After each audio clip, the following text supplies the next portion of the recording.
Do you seek the freedom to pursue greater meaning and purpose in your life? Is there something that you're passionate about that you'd like to support by giving time, talent, or money? Do you seek a level of financial freedom to live an ideal life as you uniquely define it? Welcome to the Money and Meaning Show with Jeff Bernier, a show dedicated to helping you gain the confidence and freedom to lead a life of personal significance and help you get your actions and resources in alignment with what matters most.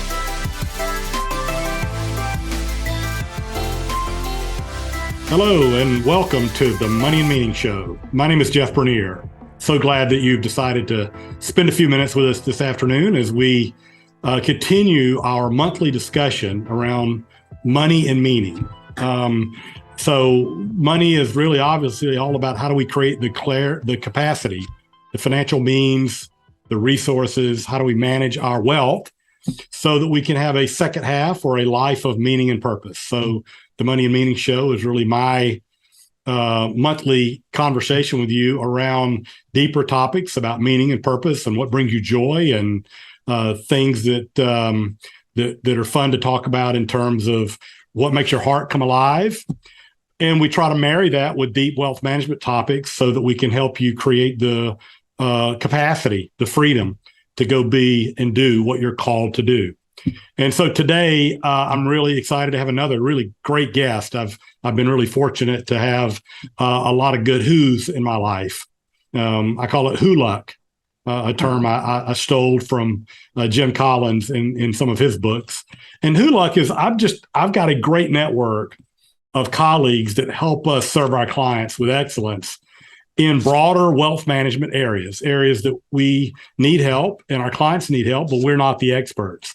And, last month we talked about open enrollment with health insurance and group benefits and employee benefits. It's that time of year. Well, this month we're going to do the same thing, but a different type of open enrollment. And so those of you that are over 65 or 65 and older, it's now open enrollment season for Medicare. And so I've got an expert today. My good friend, Chase Carey, who I've known for a long time, has been my resource when it comes to all things Medicare and really individual health insurance for that matter, because it can be quite confusing. As you well know, you get this very simple, roughly 300-page booklet from the Social Security Administration. And occasionally it can be confusing. It can use some help. And we're no different. So we rely on Chase. So please make welcome my friend, Chase Carey. Chase, welcome to the Money and Meaning Show. Well, thanks, Jeff. It's a real pleasure to be here. And it's a real pleasure to be in your family, so to speak. I've enjoyed our relationship and working with the folks in your office for a number of years now. Yeah. And again, it's helpful to have resources and go-to guys, and Chase is a go-to in this area. So as I always do on our show, I love just for our audience to get to know our guest a little bit, both professionally and personally. So Chase, if you wouldn't mind, can you just tell our audience a little bit about who you are and your family and where you live and all those kinds of things? Well, I live in Southwest Florida for about 9 months now, just about 15 miles from the Eye of Ian a few weeks back with my wife, Lisa. She's a full-time underwriter at a large health insurance company. You'd recognize the name. And I am primarily a health and life insurance broker specializing in Medicare now that I'm in Florida. I also have a significant group background and individuals. I have a daughter who's in her early 30s. She just got married this last summer, which was a great joy for she and her husband. Yeah. They live in Connecticut, north of Hartford, almost to Massachusetts.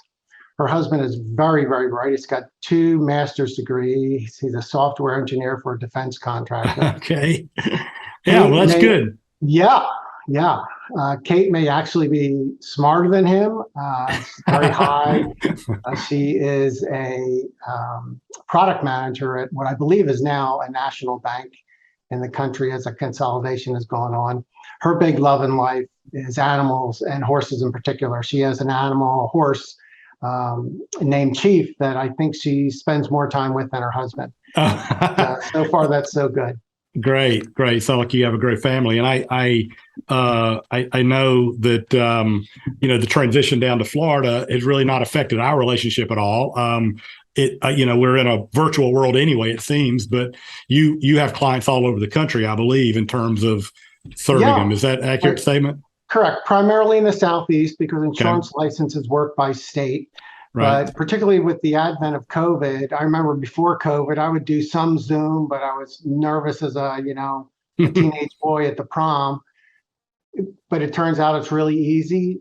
Once people get to know me, they prefer, once I've had, even before COVID, when I had clients, once they got to know me and we went through a couple of cycles, they're like, don't bother coming out, just email me. I know what's the scoop is going on. I know you're the real thing. Yeah. But it does make it easier on a lot of people because it makes their schedule very flexible. And some people do it by phone. Right. Yeah. Yeah. We haven't missed a beat in my opinion, in that regard. So tell me about your career path. So how did you move into being a broker, primarily serving individuals? I know you do group work as well, but how did you find yourself with your own firm and how did that come about? It's really kind of funny. I was hitchhiking home from a job interview in late 1981. Okay. I didn't have a car. The job interview was in New Jersey. I was in southeastern Pennsylvania. So I had to walk 3 miles to the train station, take a train into Philly, take the train to wherever, walk to where, blah, blah, blah. Well, on my way home from my local train station to my house, I'm walking. These back in the days, you could hitchhike. You can't do that today. I was also in what was at that time rural America.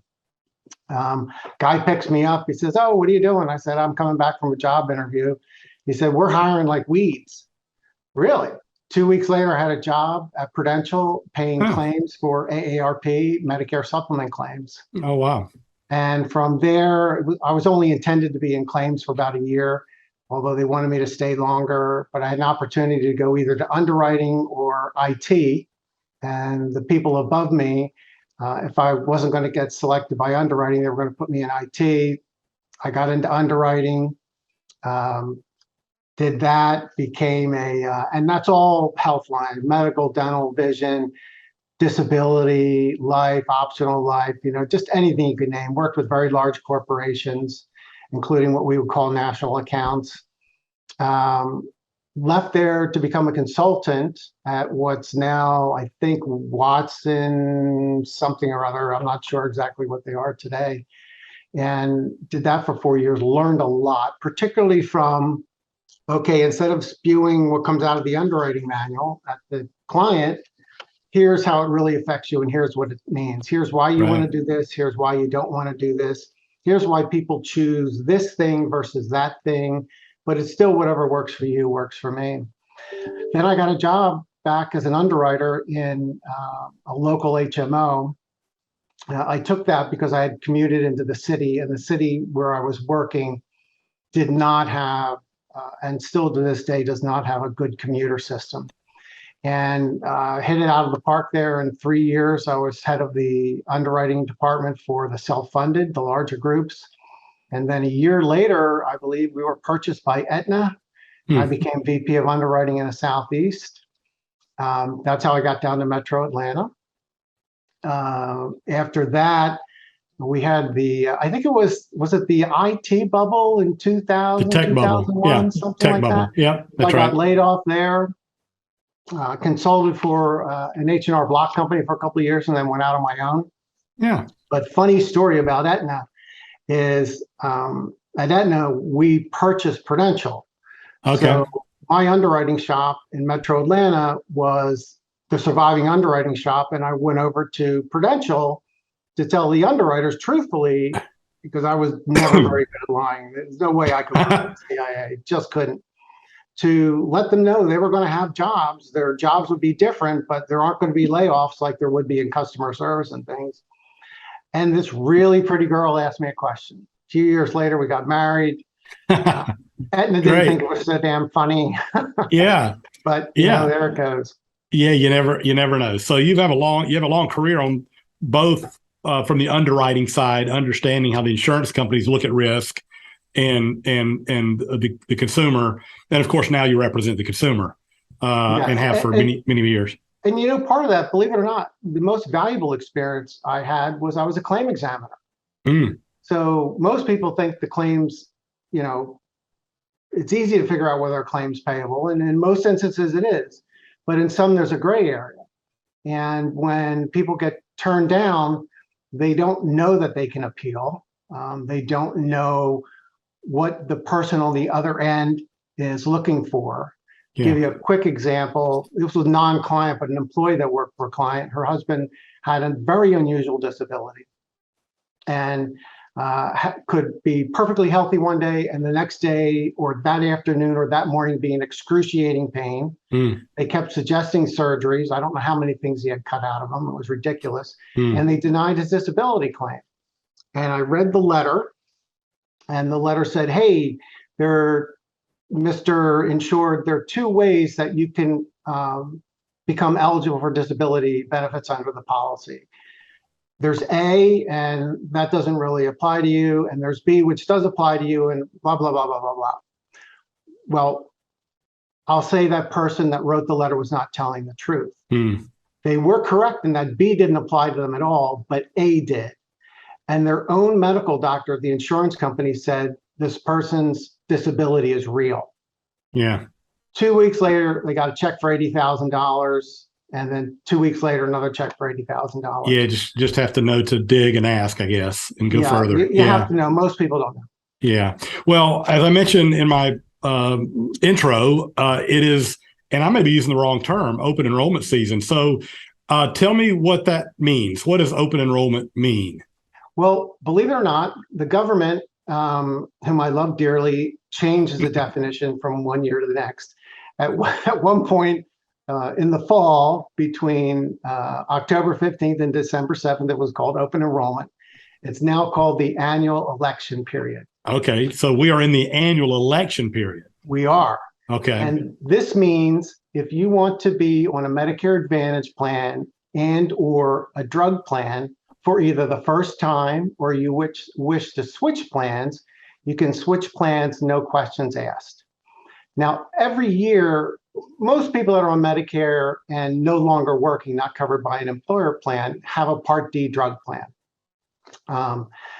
For no other reason than, sometimes for no other reason than, if you don't get a Part D drug plan when you're first eligible for one, and you don't have comparable coverage through an employer, then you pay a penalty, a late enrollment penalty, every month for the rest of your life on whatever drug plan you have.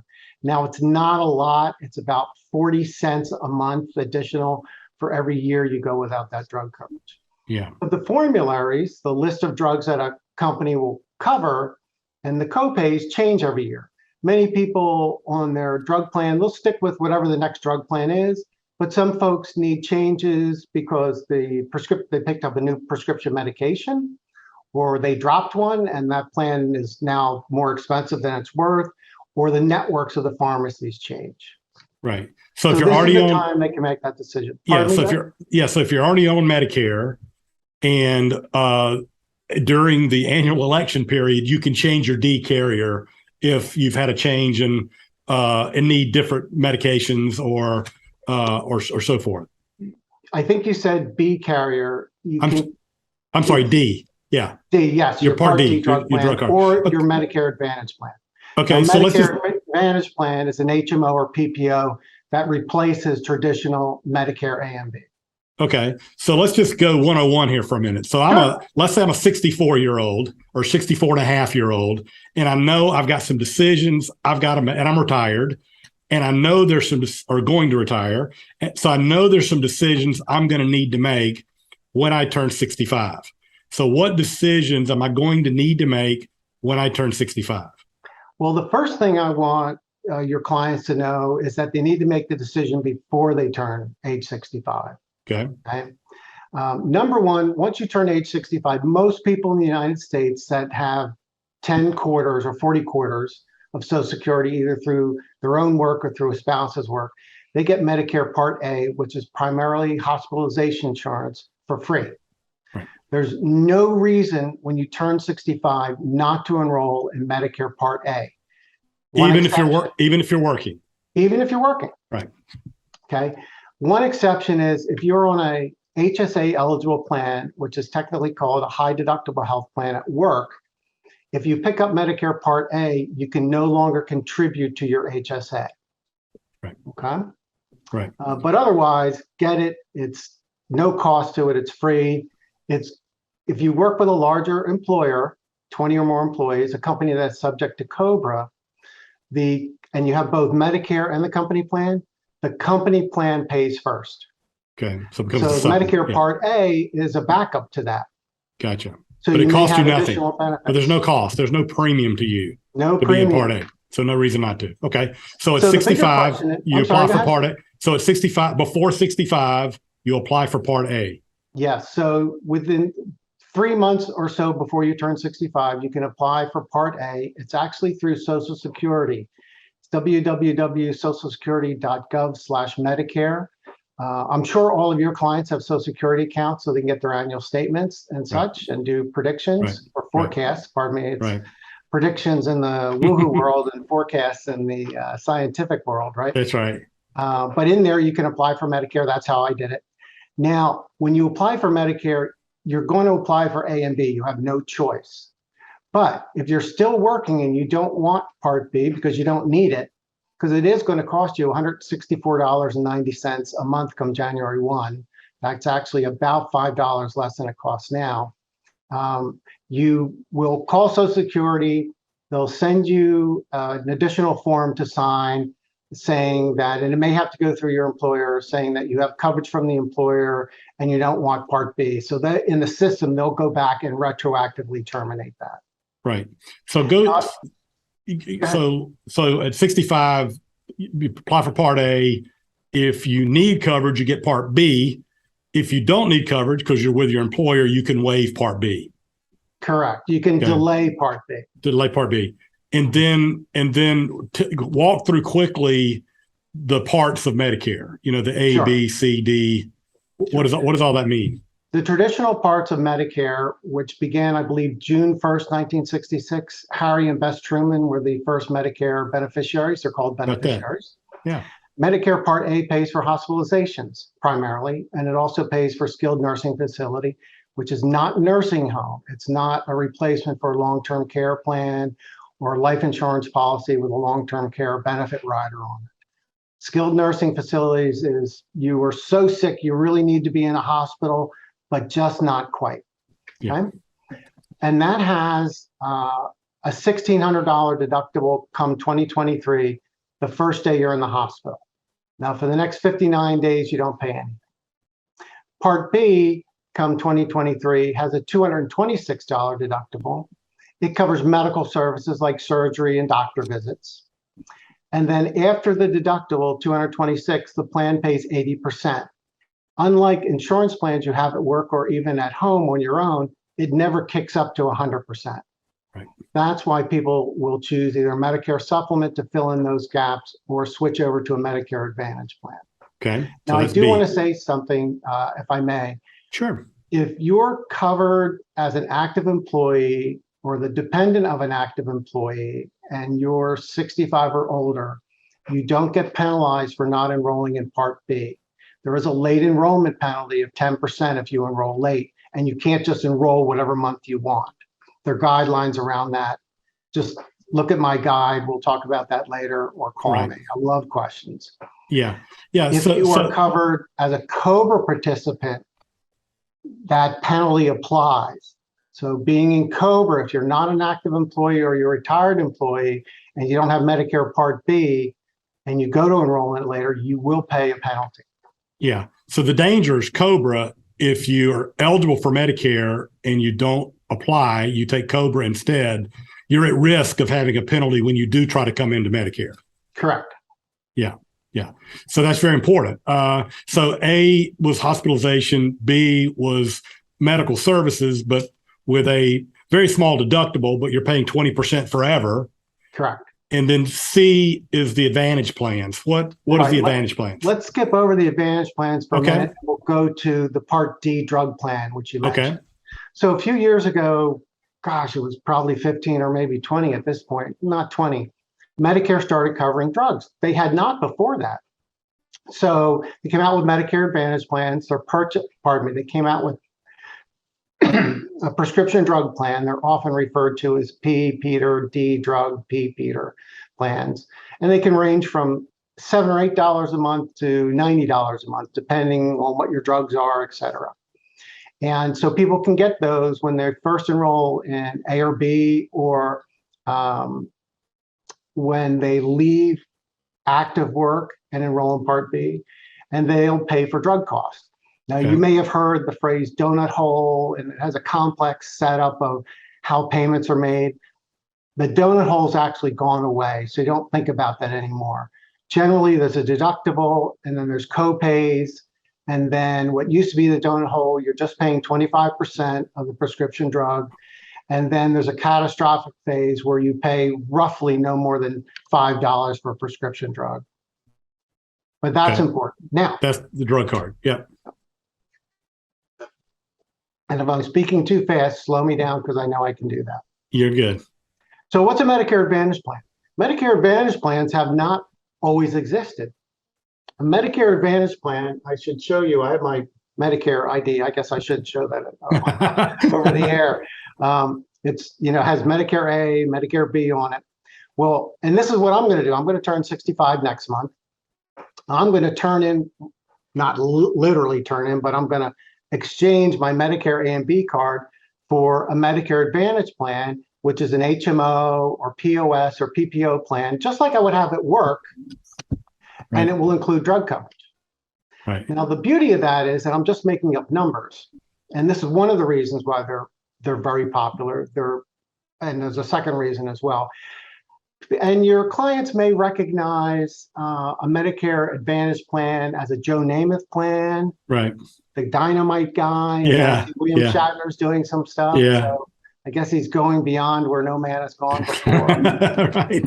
Sorry, I'm sharing my age with people. Yeah. But so when I go to the doctor or the hospital, I'll no longer show my Medicare card. I'll show my Aetna, Humana, Anthem, Advantage United card. Healthcare, Cigna. Right.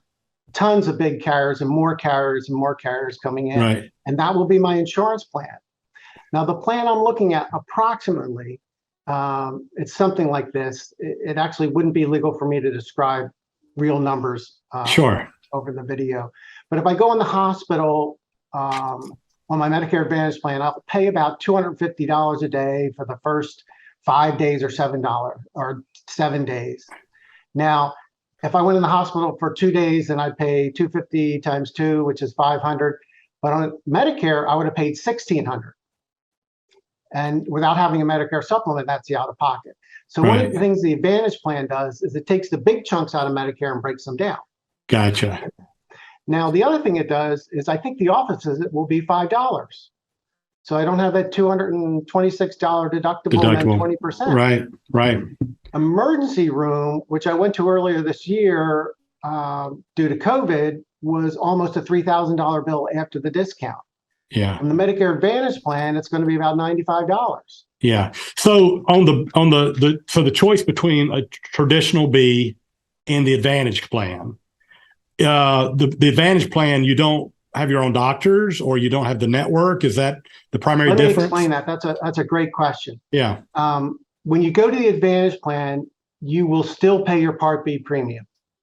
Okay. You'll have Medicare A and B benefits, but paid by an insurance company in a more common form of structure. So you won't have this big deductible going into the hospital. You'll have co-pays for things, et cetera. You always pay the Part B premium.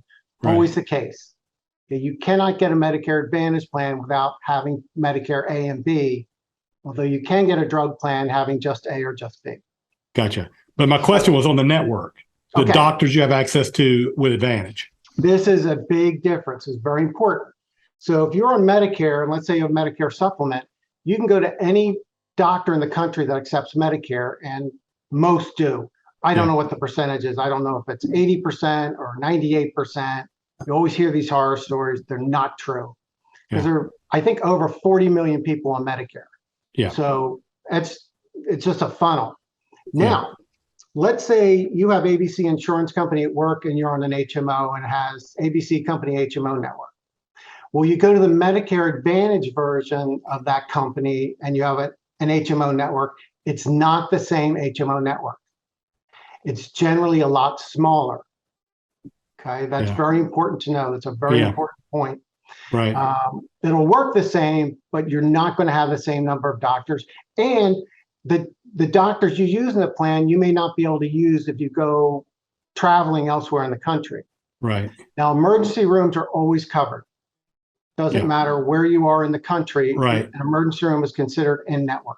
That's with the Advantage plan. Okay. Well, let me ask you a couple of specifics because these are the kind of questions we get frequently. So let me just give you a couple of client examples or examples. So I've got a client, he's retiring, he's over 65, but his spouse is under 65.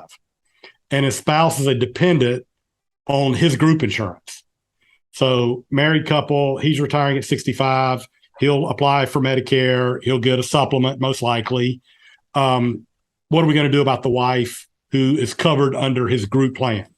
Sure. At retirement. It's very simple. She'll have two choices. One, she can go onto COBRA, because some people don't realize that even if you're not the employee and the employee doesn't go on COBRA, you're the spouse or a dependent child. Now, most people age 65 aren't going to have dependent children, but the spouse has their own right to COBRA. Okay, separate and distinct from the employee. So the employee doesn't have to take it and the dependent can. Correct. COBRA, okay. Yeah, and that's true in any COBRA situation. Even each child can take it. Now, they can't make those legal decisions unless they're 18. Right. Or an individual plan. Now, the spouse will have what's called a special election period. She has a qualifying event, he or she, to allow them to purchase an individual policy. No medical questions. It's essentially just an enrollment. Right. Okay. So the two choices were COBRA or an individual plan, like on the exchange, or an individual policy of some kind. Okay. Let me make another point about the COBRA. Sure. So let's say you're on COBRA for 6 months and you just decide you're paying too much money, you want to go on the exchange, so you terminate your COBRA. That is not a qualifying event. Voluntarily terminating your COBRA or letting it terminate because you're not paying it does not give you a qualifying event that allows you to purchase individual insurance. In the exchange, in the exchange or off the exchange. Okay, anywhere. Okay, so because there's no pre-existing conditions anymore. I mean, that's the trade-off. So, but if she had not elected COBRA day one, that would have been a qualifying event. In other words, if she lost her coverage because her husband retired and did not elect COBRA day one, she could have gone into the exchange day one. Yeah. In that circumstance. But once she was in COBRA, she's essentially got it for 18 months. Yes. Now, there's one exception to that. Okay. I knew there was going to be. Yeah, and I try not to give too many exceptions, and that's why I try to keep things simple. It's the detail for me to know, not for your clients to know. Right. But I'll share this so your clients know that I do know the detail. Okay. Let's say you go on COBRA right away.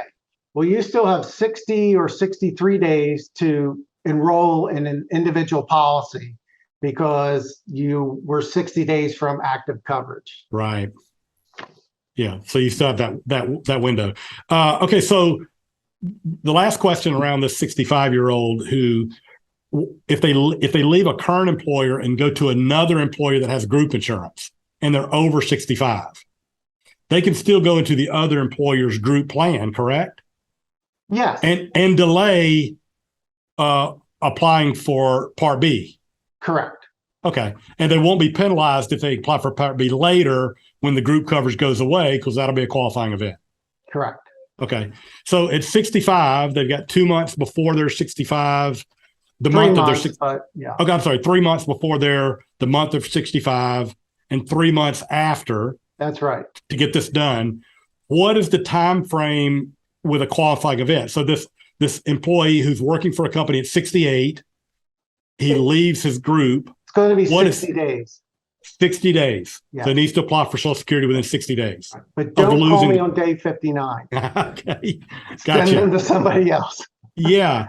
Well, as you can see, friends, I mean, this is not a simple topic, and it's really important to have some help if you need some help. Yeah, I'd like to think I'm a brain surgeon and I'm probably smarter than the average bear. I think you surround yourself with people like that. And I know your clients you send to me are way smarter than the average bear. I'll tell you that much. But it's not the way anybody on this podcast would build the health insurance industry. It came out of World War II. I won't Yeah. bore people with that. But then the IRS got involved and then legislated, so it's fairly simple, but it has way too many rules. Yeah. And Yeah. I don't want your clients to know the rules. I just need them to know the big things. And one of the things I do when you send people to me, whether they purchase through me or they decide to stay at work, I tell them the truth and I keep them on target. I will not let somebody make a mistake. Yeah. Well, the other thing that's really helpful is your Busy Executive's Guide to Medicare. You mind talking about that for a moment? Yeah. So you've got a great document that you put together years ago, and I think you update it every year. Tell me what this is and how. I mean, so this is a summary document, right? That kind of goes through these rules. It takes that big long document that you get from the government, which is still important to read, by the way. Very important. But this summarizes the key points and the key decision points. Is that a fair statement? That's right. It's 14 pages. It's got a space for the contact information for their prime financial advisor, which is Jeff Bernier, of course. But it does. It takes Medicare A and B, what the benefits are, when you can enroll, how you can enroll, what the premiums are, the high income penalty under Part B and Part D. So if you earn more than X dollars a year, 2 years in arrears, then you're going to pay more than the average person. Yeah. It explains how drug coverage works. Yeah. And so in the last 20 minutes, we've gone through a lot of ages and numbers and choices you've got to make, and it can be really confusing. So I'm going to just encourage everybody on the call, if they want to learn more, they can get Chase's document that we're going to talk about how you can reach him in a minute. But before I do that, Chase, before we wrap up, one of the things that's always appealed to me about you, and the reason I enjoy spending time with you when we get together once in a while, is we talk about broader things. I mean, you've written a book that is really fascinating. I know you've 3 books. You're a 3rd degree black belt in, I don't know if it's karate or one of the other Taekwondo. And you just told me in my last call you're going back to school. So you're my hero, this mid to late career executive who's transitioning and still doing other things, being productive and creating value for people in the second act of life. So tell me what you got going on that's new. You told me a little bit about this before. Yeah, well, I'm trying to be you when I grow up, and it's a hard act to follow. I'll tell you that much. Yeah, right. You know, part of it is that shortly after I got divorced, I was transferred from Pennsylvania down to Georgia. So my daughter didn't grow up with me. And I wasn't one to sit around on the couch and drink beer and watch comedy shows. Not that I don't do that. I do like the Bigfoot shows. You know, they never find Bigfoot. Yeah. But, you know, I love the shows. So I got interested in other things. And back in the early 90s, I had a kind of a big shock in my life. I had a brother that suddenly died. And so I stepped back and said, boy, you know, there's something I don't understand about life. Because I did everything my parents, teachers, preachers, et cetera, told me to do. And then I had this big negative event and no explanation for it. Now that's my responsibility, not anybody else's. Yeah. And next to me were people that didn't do half of what I did. For example, when I got my master's, I went to school at night, was paid 90% by Prudential. I went to the best business school in America, believe it or not. I paid, I think, $1,400 and then maybe $2,000 in books. And that wasn't my style. I was also very sick at the time. I found out about meditation, didn't even know that I knew what it was. I went to the Monroe Institute where they use audio technology to put you into deep meditation states very quickly, I mean, within seconds. Doing that, I learned alternative healing methods, things like Reiki, something called Jin Shin Jutsu, which is not a martial art, kind of like acupuncture, but you just use touch, and other things. Too much depth to go into at this point. And I eventually used those techniques to self-heal. I kind of knew when I got really, really sick in I think it was 89. There's just something in the back of my mind that said, I'm going to have to figure this out myself. And every doctor I went to, don't know. I went to specialists at Penn. I finally found one country doctor, and he said, Chase, stress is causing this. I don't know what the stress is, and I don't know how to get rid of the stress. I can treat your symptoms, but that's all I can do. He said, you've got to figure out what the stress is in life and get rid of it. And I eventually did. It was kind of accidental. So as I started to meditate, I found that meditation was not at all what I thought it was. It's so much more expansive, but it doesn't have to be. And along those lines, I learned a very interesting healing technique where I can help people work with their subconscious mind. And I'll just leave it at that. Yeah. I always wanted to get a PhD. I had attempted a couple earlier times in my life, and life got in the way. That may have happened to some people, you know. Yeah. And the reason I picked psychology is I was talking to a psychologist friend of mine just about a year ago, and he had gotten sick, and he had no idea the basis of illness outside of what the medical professionals were teaching him. And I go to medical professionals. Trust me. I don't throw bones around or do anything like that. But there's something bigger than what Big Pharma is telling us. Yeah. And so I decided, well, I always wanted to get the PhD, so I understood how people look at the world from that point of view. Yeah. And it is very interesting. It is also interesting, a little bit narrow, but I think that narrowness comes around because academic integrity. They want to make sure that the information you put out has been well designed, experimented, gone through massive peer review. Yeah. Because people can't make life decisions because some guy came up with something he saw on the internet. Right. And then I chose psychology because I want to share what I've done in my writings with a larger footprint. Cool. So you're working on that now. You're working on your PhD in psychology as you're also serving people from South Florida. So yeah, and what I expected to do is help me have a larger footprint. A footprint perhaps as big as yours or half as big as yours. Yeah, well, I don't know that ours is that big, but at least you're influencing. At least you're helping somebody. So that's the key.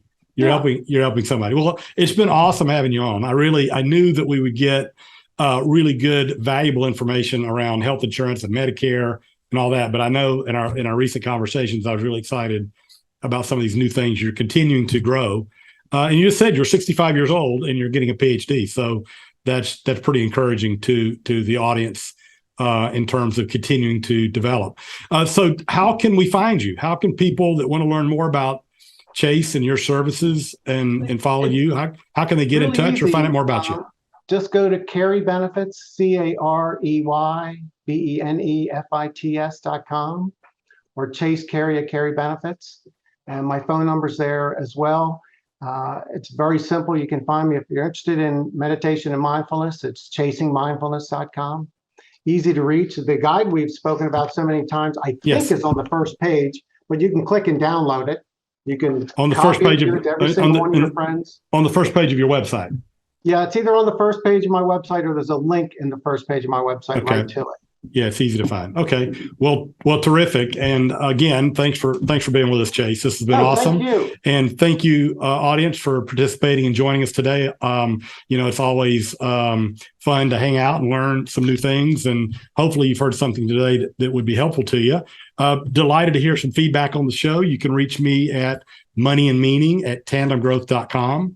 As I mentioned in my last show, I've got a new book that just came out called The Money and Meaning Journey, a guide to clarity, financial confidence, and joy. If you'd like to learn more about the book, you can check it out at jeffbernierauthor.com, and it's available at most of your favorite online retailers as well. So thanks again. Have a great day, and we look forward to talking to you next time.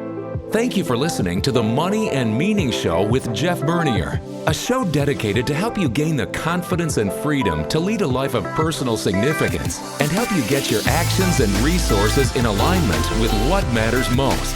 We would love to hear from you. If you have any questions for Jeff or comments on the show, feel free to reach out to us at moneyandmeaning@tandemgrowth.com. or you can find us on the web at www.tandemgrowth.com. Jeff Bernier is the President and Chief Investment Officer at Tandem Growth Financial Advisors, LLC, an SEC-registered investment advisor. This show is a production of Tandem Growth Financial Advisors, LLC. All information discussed is general in nature, is provided for informational purposes only, and should not be construed as specific financial, legal, or tax advice. Listeners should consult an attorney or tax professional regarding their specific legal or tax situation. Listeners should not rely on the content of this podcast as the basis for any investment decisions. A professional advisor should be consulted and/or independent due diligence should be conducted before implementing anything discussed in this show. While information presented is believed to be factual and up to date, Tandem Growth Financial Advisors, LLC, does not guarantee its accuracy, and it should not be regarded as a complete analysis of the subjects discussed. Tandem Growth Financial Advisors, LLC, does not make any representations or warranties as to the accuracy, timeliness, suitability, completeness, or relevance of any information prepared by any unaffiliated third party, such as guests on the podcast, and takes no responsibility for the same.